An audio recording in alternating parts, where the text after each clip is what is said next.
Hey there, folks. My name is Matt Baylis. I'm a product marketing manager here for Cove Data Protection at Enable, and today I'm going to walk through the Cove 26.5 release, starting off with the main highlight, which is the HaloPSA integration. This integration allows you to map your Cove customers to your Halo customers and auto-create tickets for any backup failures detected in Cove. So if no open ticket already exists for that affected device, a new ticket is made, and that ticket is populated with the proper and relevant backup information according to that failure. If a ticket already exists in HaloPSA, that ticket is updated with the relevant backup failure information, so that way you're keeping a clean, clear, consolidated view of that issue and its history. For more information on how to set up the integration and how it will work in your environment, you'll find a walkthrough video below in the release notes. Moving over to Microsoft 365. So we made some improvements to Exchange Online backup performance, making them faster and more efficient.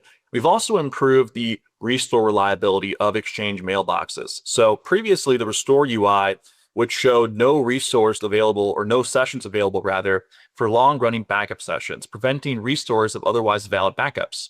So now restore coverage is actually extended to include these long-running backup sessions, ensuring that Exchange mailbox restores are going to work more reliably across various scenarios and reduce restore-related escalations.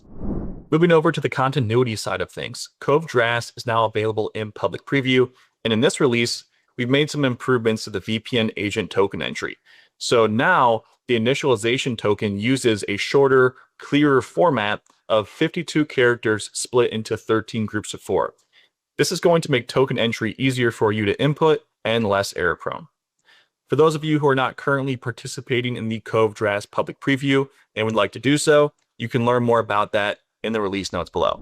Last but not least, in today's release, recovery testing now has a backup session time column in the recovery testing dashboard. So this column will show the timestamp of the backup session used for the latest recovery test, making it easier for you to confirm that recent backup data was used.